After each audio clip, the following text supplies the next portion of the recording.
Welcome everybody. So the purpose of tonight is to give you a bit of information about Monash Business School's graduate programs, but also to tell you a little bit about the entrepreneurship, FinTech and business activities at Monash Business School. So I might start and introduce myself and what I do. I'm Professor Mark Crosby. I'm a professor in the business school with responsibility for one of the undergraduate programs. But I also teach into the Masters of Business Administration, the MBA degree, and I will be taking some responsibility for the Master of Economics degree at some point in the future as well. In terms of my expertise and interest, I'm an economist who's interested in things like COVID-19 and how it might affect the economy, but I'm particularly interested in the economies of the region and how they link together. So I've done consulting work in Hong Kong and the Monetary Authority there, in Singapore and across other countries in the region, particularly in banking and working in central banks. In terms of the topic tonight, I guess one of the things I'm very interested in is things like Bitcoin, but central bank issued Bitcoin. So we've seen lots of competitors to the original Bitcoin rise and fall, and some of them, many of them still around. But I think the really interesting action will start when central banks and basically government arranged and organised legal tenders start to be issued and be used for payments across the world. Starting to see some of that action happen, but I guess there's a lot of work being done now in central banks about how to do that, what cooperation there needs to be internationally to make that happen, and how countries will sort of protect these sorts of systems. So that's a little bit about me. The other topic or presentation is around entrepreneurship. And I guess in my capacity as a course director, I'm very passionate about the fact that all of our students, I think, should have some exposure to entrepreneurship and to building capabilities in the entrepreneurship area. All of us, I think, need to be entrepreneurial because we often forget the fact that we're entrepreneurs, as many people call it. We need to be entrepreneurial in our activity, myself as an academic, and in thinking about the nature of the program and how to make it better, which is really an entrepreneurial activity, but also driving business for the business school and things like that. So I think entrepreneurial activity and entrepreneurship capability is something that is very important for all of us, and something that in one way or another is a part of most of our graduate programs at Monash Business School. First, I'm going to sort of walk through the team tonight, and then we'll take questions at the end. So I'm going to start with Andrew Moshenia, who's with Business Law and Taxation Department at Monash Business School. I'm going to ask him just firstly to introduce himself and tell us a little bit about his background, which is certainly very close to the topic tonight. Andrew. Sure, thanks much. So, hi everyone, I'm Andrew. My background, kind of how I came into the position I'm in. So I'm currently the Director of Higher Degrees by Research at BLT, and I also primarily teach commercial law as a senior lecturer. How I got here is a long journey, but basically the cool part is I got my PhD in educational technology. So what that means is I was helping to refine commercial video games to make them more educational. And there's a whole sea of intellectual property issues, copyright issues that stem from that. And so after I finished my PhD, I went to law school. And after law school, I was a securities and patent clerk. My understanding is that you say patent here, but forgive my American accent. And there I basically got to help adjudicate thieves suing thieves, banks suing other banks for fraudulent loans and fraudulent mortgages. And then after that, I went back into academia, and now I'm here in Australia, and it's a whole lot of fun. So on the FinTech side, obviously I work quite a bit with technology in the law. Most of the things that I write about are about either the video game space and intellectual property as it relates to that, or intellectual property as it relates to social media I also write a decent amount about blockchain and how blockchain, which is the underlying technology in Bitcoin, can be used to increase transparency to protect human rights. And I'll talk more about that a little bit later.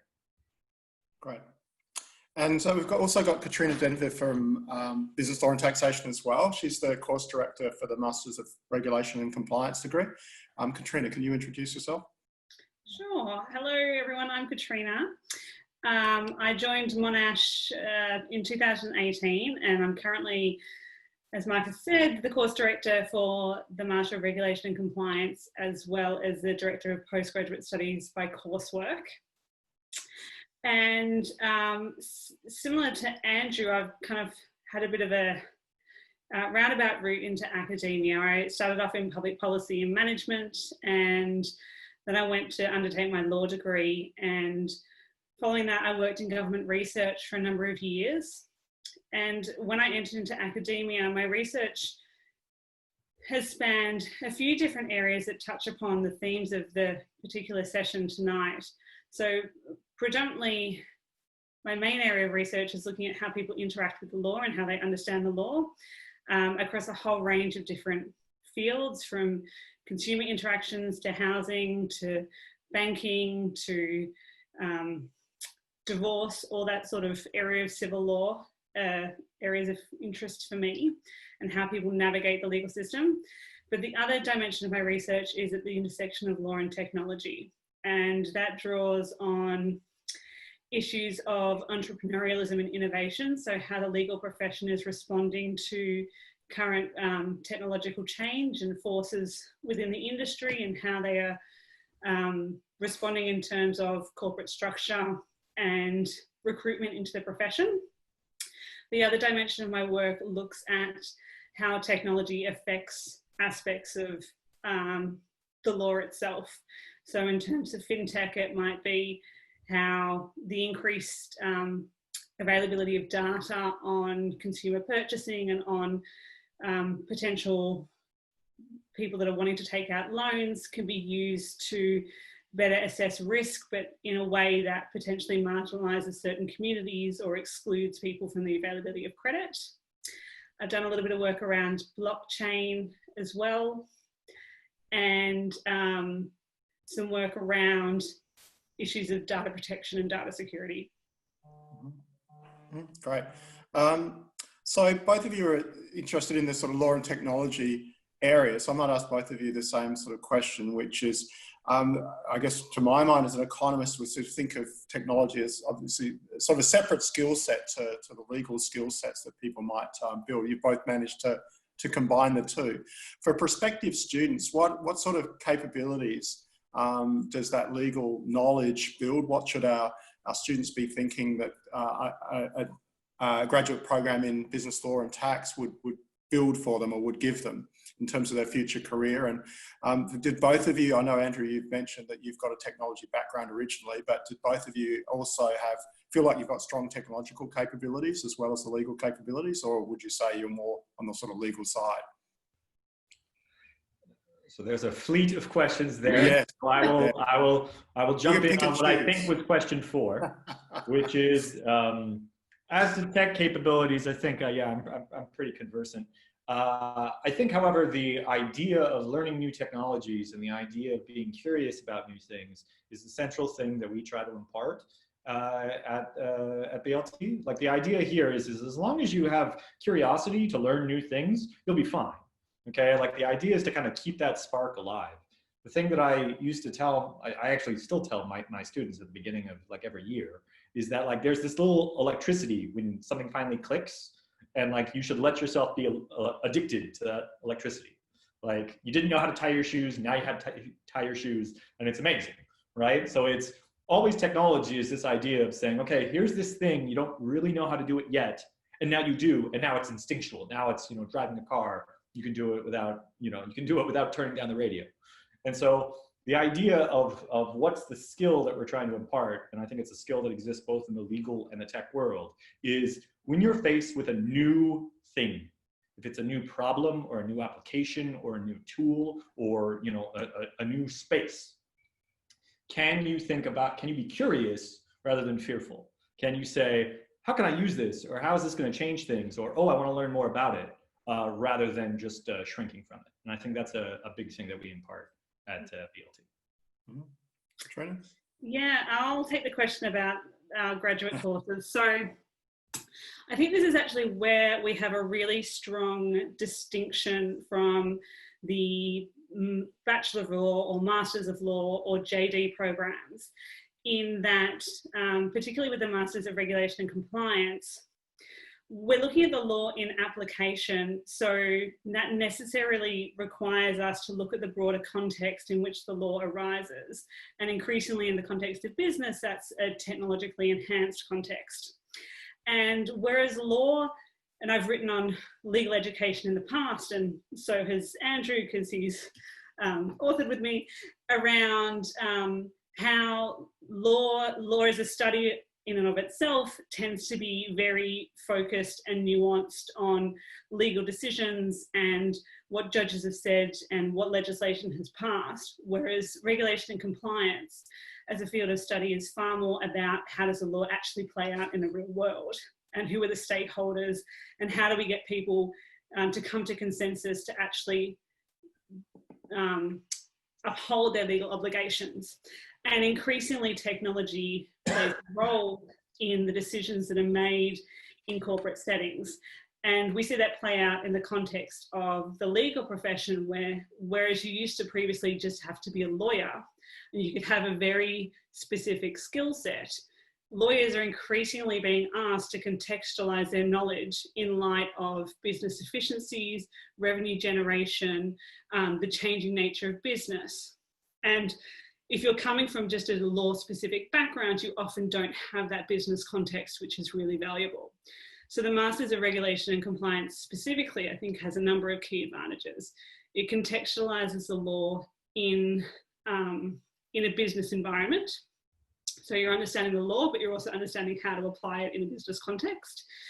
It's also got a number of tech units or aspects of units that focus specifically on the implications of technology. So our finance and banking unit has an element that looks at FinTech and looks at the privacy and data security implications of FinTech and what this actually means for the existing law. We have a specialist unit, that's my unit, that's on the risk that comes along with new technologies and how we regulate that risk, as well as what role technology can play in actually enhancing our regulatory processes.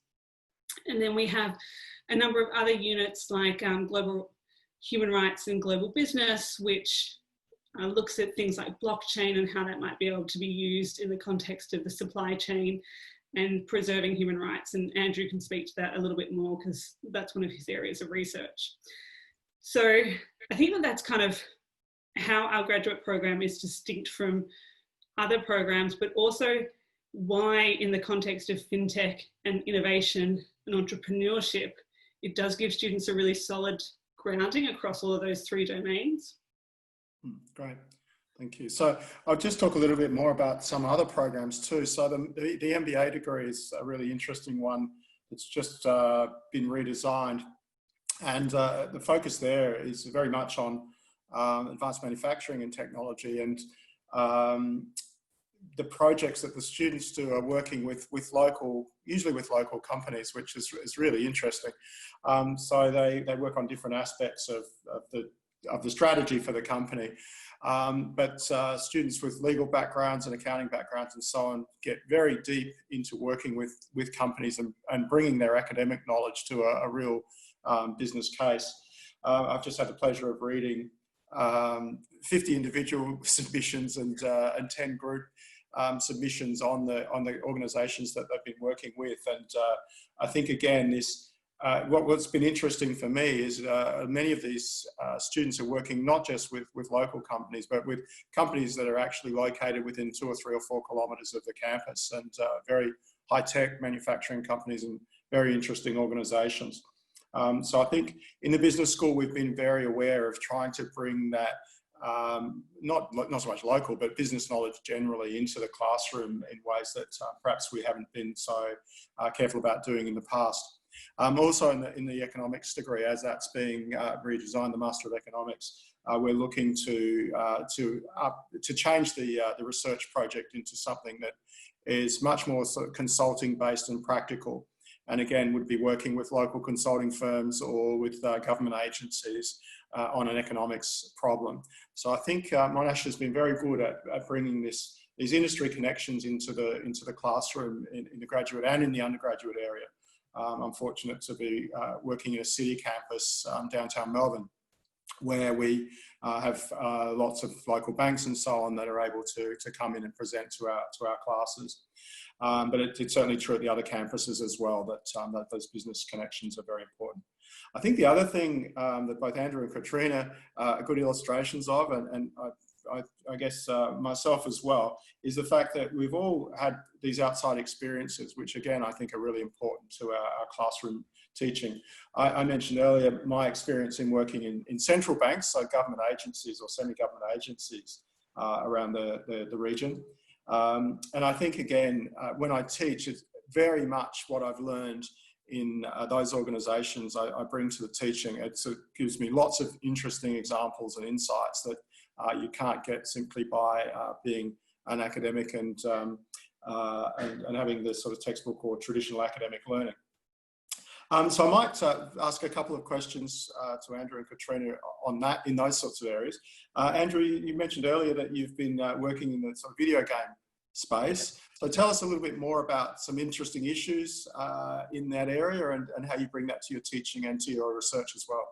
Sure. So, I mean, there's a lot of different ways to go with this, but I will say my most current research strand is about loot boxes. So what are loot boxes? Loot boxes are essentially a gambling mechanic, a sort of voce gambling mechanic in video games. So what is a loot box? In many video games, killing a monster generates random treasure. Okay, this treasure is called loot. Okay, so you might spend hours and hours and hours defeating the same monster over and over to try to get the loot that you want. This is an act called grinding. And that's kind of boring. And so one way that video game designers have, over the last 10 years, opened up a new revenue stream is microtransactions. So the idea of saying, okay, you've bought the game, you've already purchased the game, or you've downloaded the game for free. Now you can get this loot, pay $5, and there you go. By the way, there's tons of legal issues with this. It might be children that are buying these. It might be people that have gambling addiction that are buying these. We'll talk more about that in a second. But in the last 5 years, there's a new addiction on addiction. So the old one was, you just are kind of addicted to the game and you keep on buying things in the game, even though those things are worthless. Okay, fine. How do we layer a gambling mechanic on it? So instead of just selling you the special sword, okay, what I sell you is a box that will have a random special item in it. It will have loot in it. This is why it's called a loot box. And you can spend real world money buying this loot box for a chance to get the special sword that you want. Okay, so not only now do we have compulsive purchases within games, but now we're gonna have gambling behavior where there's like a win condition. Why, how does this get incorporated in what I teach? So one thing that I love about Australia, and one way that Australia is clearly superior to the US, is your consumer protection law is very broad and it's codified. And so I like to talk about, what are all of the different possible violations, okay, this could be. Like, let's take it outside of the gambling context, which is itself deeply problematic. But say, what are the consumer protections that might be violated here?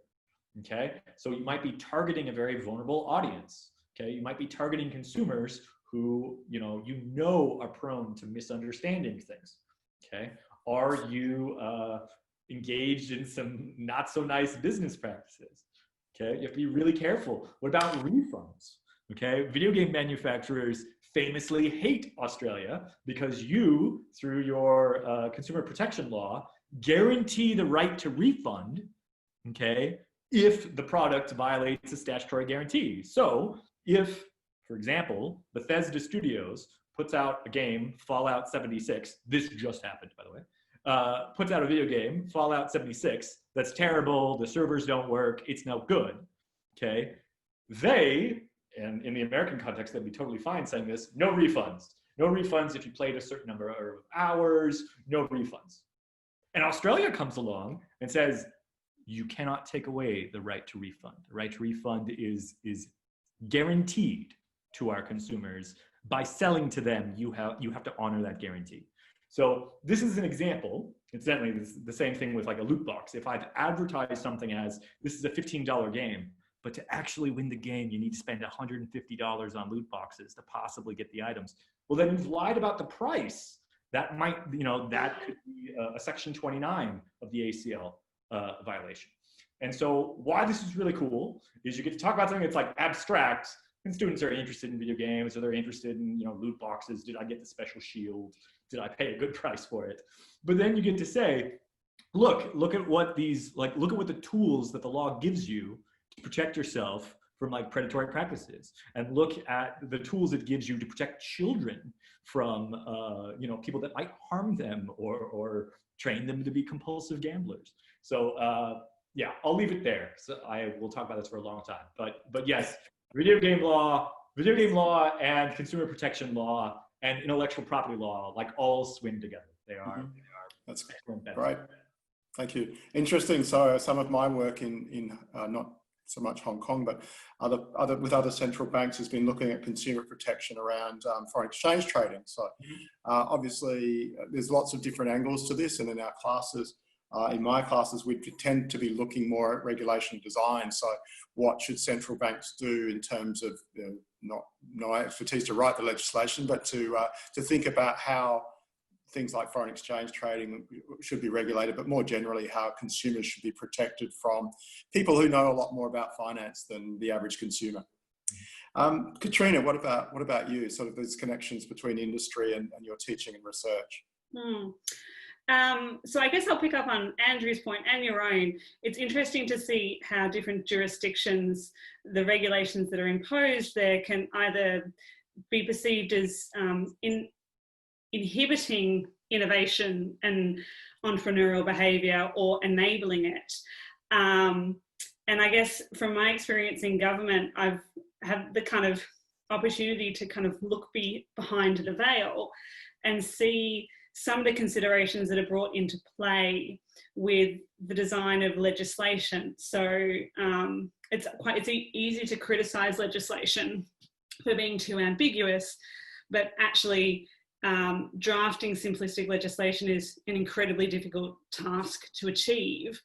And a lot of the reason that it remains ambiguous is because it allows, this open texture of the law allows for evolution over time, and it means that drafters don't need to consider every single contingency ahead of time.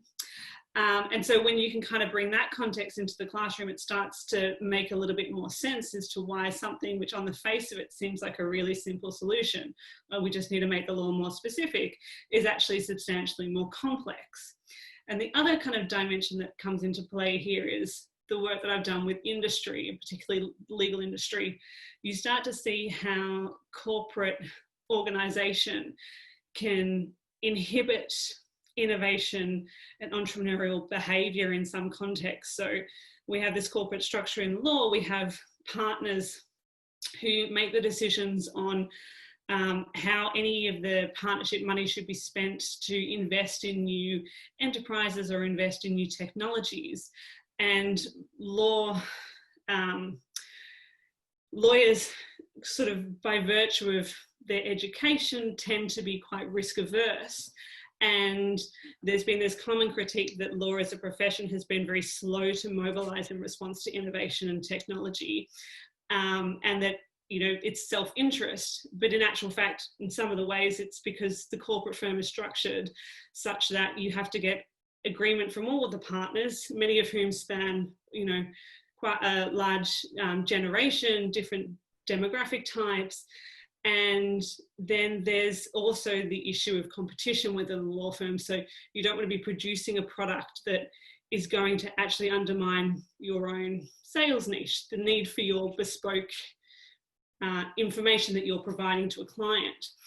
And so being able to bring in some of that kind of context to colour why certain industries might be seen as laggards or technophobes, and to move beyond the kind of superficial claim that people are just self-interested, that there are actually greater complexities at play here, I think brings a richness to the subject material that, had I not had that experience, I wouldn't be able to bring.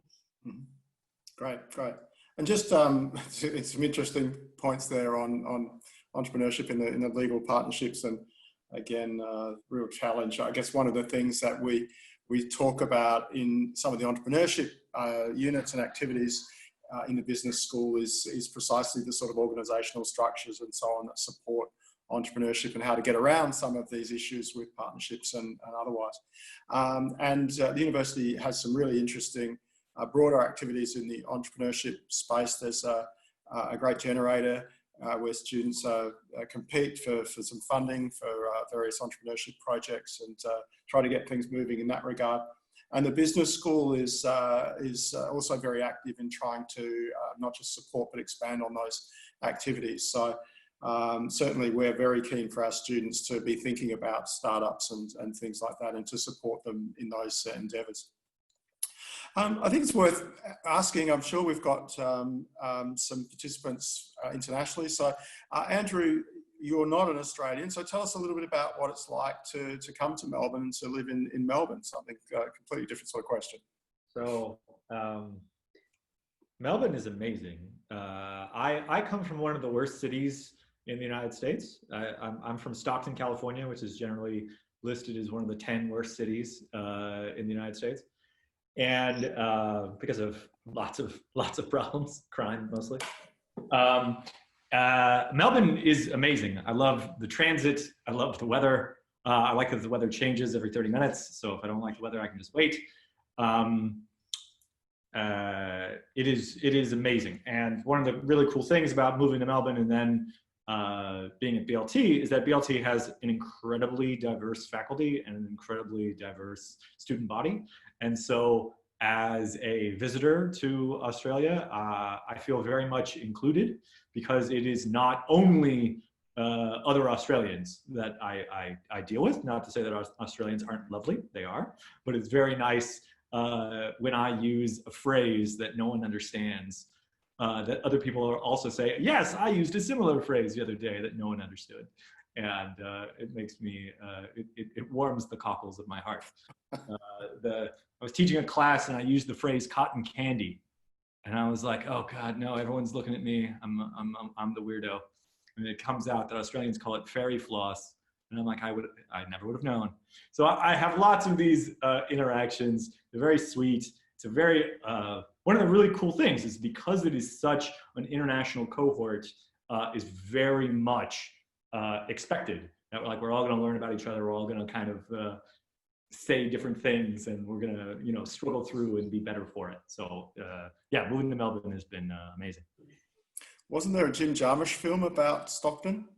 So Stockton has, of the films about Stockton, which we will not go into because they are terrible. But the one thing I will say that we do have is Stockton has the University of the Pacific, which is the only West Coast school in America that looks very much like an East Coast school. So whenever you see a movie where they're showing an East Coast type school, that's actually filmed in Stockton. So for example, the university in Raiders of the Lost Ark, where you get to meet Indiana Jones, actually Stockton. And so I'm like, oh ho, we have tons of crime, tons of disease, lots of bad things, but we also have Indiana Jones. So, balances out. Katrina, do you want to make any observations about Melbourne? Are you from Melbourne, or you're from another part of the world? No, I am from Melbourne. I grew up in Melbourne, but I left 12 or so years ago, and I spent about 10 years in the UK and then in Northern Ireland. So I have experience of being in a semi-foreign country and kind of the process of having to make friends and all that sort of stuff. I have to say, my re-entry to Melbourne has been very seamless, and I think it's aided in part by the fact that Melbournians are very hospitable and welcoming, and people here talk to you on public transport or will say hello to you at the shop. You know, it's kind of a contrast with the UK where people are a lot more reserved. So it's been nice in that regard. And I think also to kind of pick up on a point you made earlier, Mark, about opportunities for entrepreneurialism. I've never been at a university where there has been such diverse opportunities for students to get involved in entrepreneurial practices. And I make this claim because I went to an event a couple of months ago where the students had their own beer brewing club, and they were engineering and science students, and they had actually been paid by the university to come to sell their product at this particular event. And they were looking to market the product and actually get it into stores. And it was such a nice example of students who were coming together from kind of all different disciplines and had been facilitated by a startup opportunity in the university by getting a little bit of funding, and were now able to actually realize this vision of a product. And I didn't drink their beer, but I have it on good authority that it was very good. And I think that also illustrates the point, excuse me, that Monash is Australia's largest university, and the range of activities available to students is pretty much the full spectrum of things that any university would have, not just in entrepreneurship and the sort of business and academic activities, but also clubs and sporting clubs and all sorts of things, and a great physical campus in terms of both the academic buildings and so on, and the sporting grounds and the pool and the gym and all that sort of thing at the main campus, and the Caulfield campus closer to the city, but also with many of those attributes. Do you want to I'll give you both a final word in terms of what you think Monash offers to a prospective graduate student. Andrew, do you want to sort of focus on the sort of high degree, your high degree sort of activities, and just talk about what you offer for a high degree student, not just in business law and tax, but more broadly at Monash? Yeah, sure. So one of the points that you just brought up is sort of like the central idea, which is when you are as large as Monash is, you have such a bevy of resources that you can draw expertise, you can draw supervisors. Since there are so many different departments, there is the opportunity for sort of cross-idea pollination. So one thing that I think that our HDRs, our PhDs have benefited from is this wealth of opportunity to interact with other departments and to kind of grow out their tools. One of the first things that I do whenever a PhD student kind of first starts is to say sort of, you know, what's your narrative? What is your narrative? What's the story you're trying to tell? What is the, you know, I described every thesis as a murder mystery. And I'm like, when are you going to lay out your suspects and who are you going to find out who done it? And maybe you don't know who done it just yet. And what are the tools that we need to devise in order to better understand it? So for example, let's say you're doing I have a background in empirics. So let's say that you're doing a study and you want to gather this data set, you want to code it, and you want to find out, you know, is corruption in this industry linked to exposure to some other item? Since we want to reduce corruption, maybe, you know, greater education can reduce that, or so on and so forth. What's so great is that we can liaise with other departments and other areas of expertise to design a tool to collect the data, to impart enough statistics knowledge to the student so that the student can understand code and sort of solve the data. And then bringing in a bunch of different academics during milestone presentations which are very well attended here in marked contrast to sort of the ancillary in the US. You know, you have a room with 20 academics, each of whom are asking sort of like constructive questions and kind of like pouring knowledge into this great big punch bowl. Is just this amazing opportunity. So again, I would say kind of the theme throughout this is the commingling of ideas. And when you have a broad enough base that you can draw from all these disciplines, you come up with like a more interesting concoction. It's right. It's not as good as the brewed beer, but it's very good. Thank you. And Katrina, so what question for you? So the Masters of Compliance and Regulation, do you have to be a lawyer? What are the students' backgrounds who do that master's degree, and what's the sort of pitch for that master's degree? So it's really varied. We do have students who have come from a law background. And one of the things that's observed time and time again with regulation and compliance is that it's not always, legal training on its own is not sufficient in the regulation and compliance space, because you have to have awareness of that broader context. You're not just looking to identify the risks and kind of put the brakes on any intended action.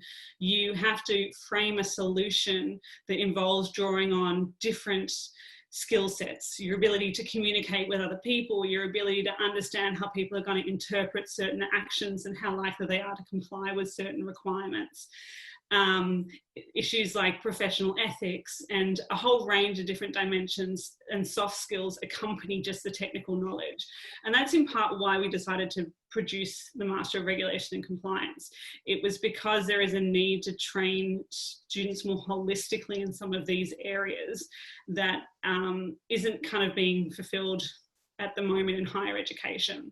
So we do have students from law who recognise the value of this kind of more holistic education. We have people that have worked in the finance field that haven't been directly involved in a regulatory compliance role, but are looking to move into that sector. And so who need, they have some practical experience of the kind of issues on the ground, but they need to have the more technical legal knowledge and understand what the regulations actually mean and how they apply and what their implications are. We have people that come from potentially the science field. So it might be that they're working in a very niche regulatory role. They're doing testing of equipment, or they're working in the aerospace field, and they have to follow quite a long series of regulations.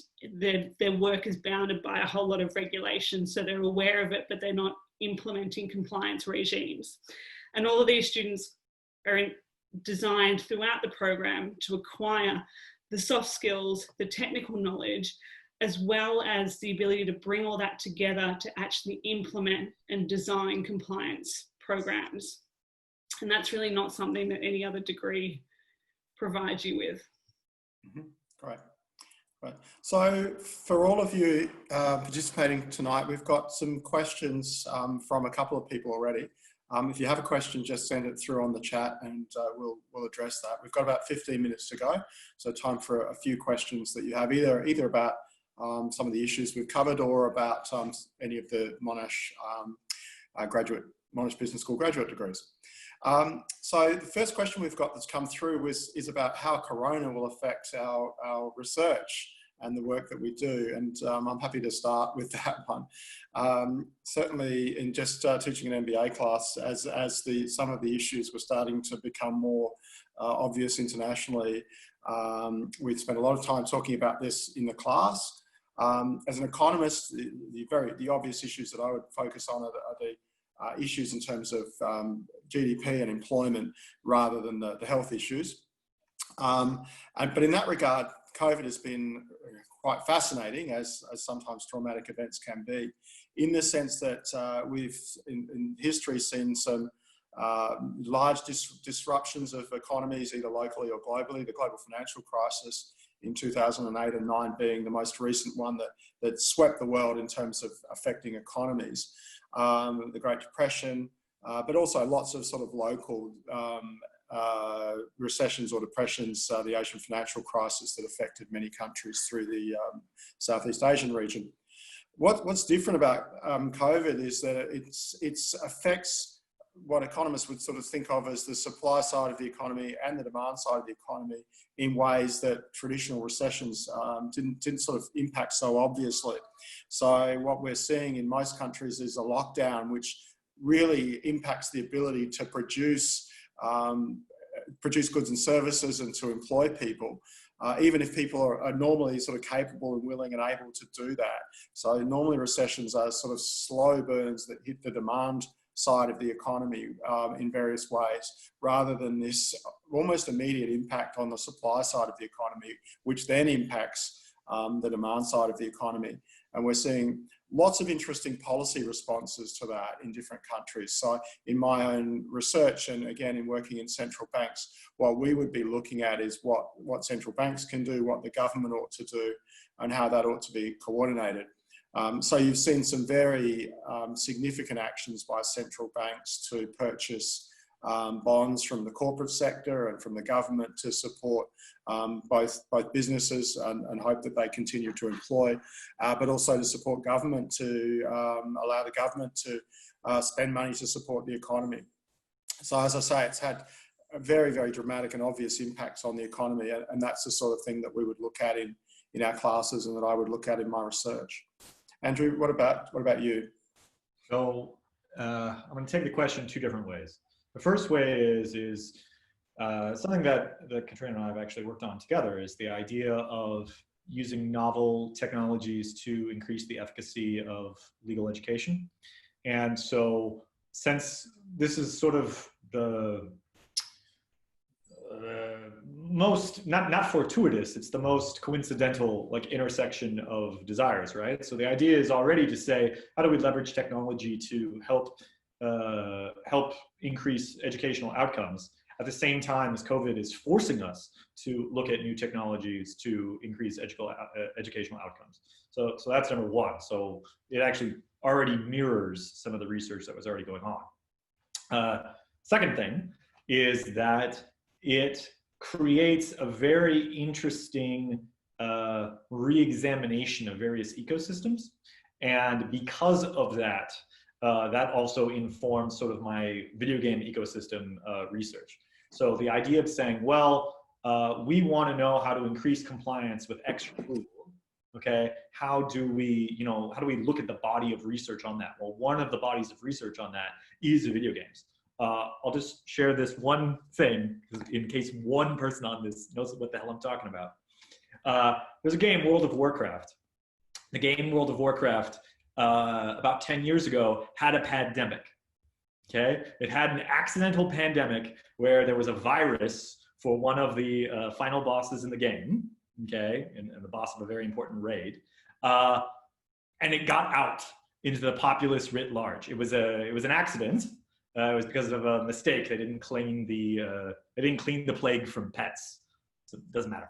But in any event, you had asymptomatic carriers of the plague in the form of NPCs. So like shopkeepers and blacksmiths and all these, automatic characters, okay, would have the plague but not die. And so they would give that to other players. And so you had players that would be like, you have to stay away from that town because that town has plague. And so people in it would try to leave and it would spread. And they would try to put in like specific rules, like, okay, you can only go into this town at this time of day with this much medicine.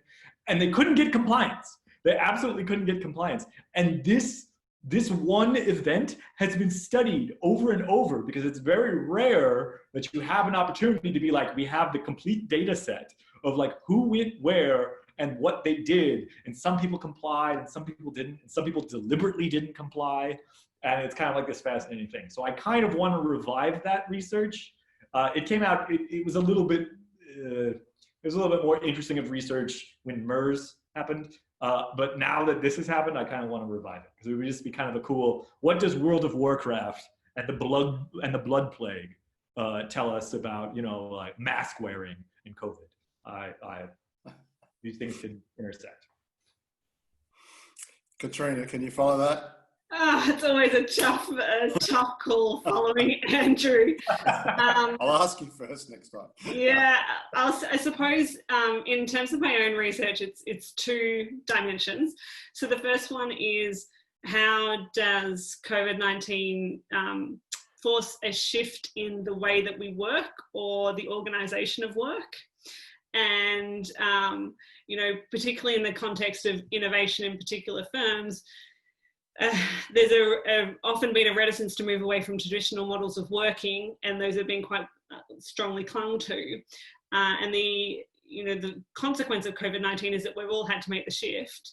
So what happens now? Do we go back to the way that we were? Do we actually start to continue working this particular way, or do we have some kind of hybrid approach that might enable more flexible models of work for employees? So that's one dimension.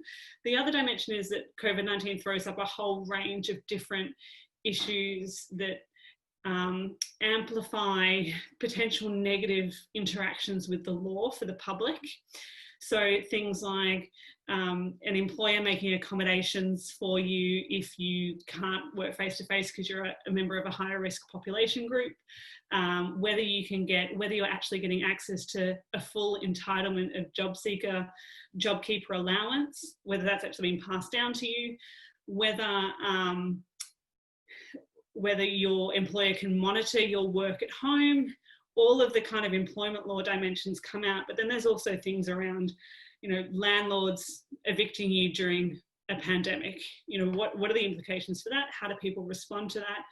And all of these aspects of where the law kind of touch people's real lives have ongoing implications that will span beyond the pandemic, and that will in turn increase caseload in the courts.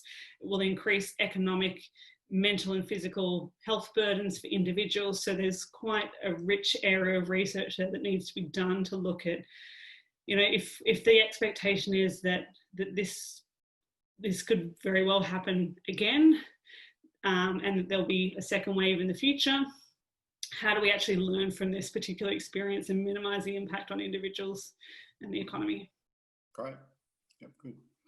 Okay, we've got a couple of other questions. They're related in a way, so I'll start off with them. One's specifically about the Masters of Economics degree and a little bit about that. So without going into great detail, the Masters of Economics is a degree that takes up to 2 years, depending on how many credits you might come into the degree with.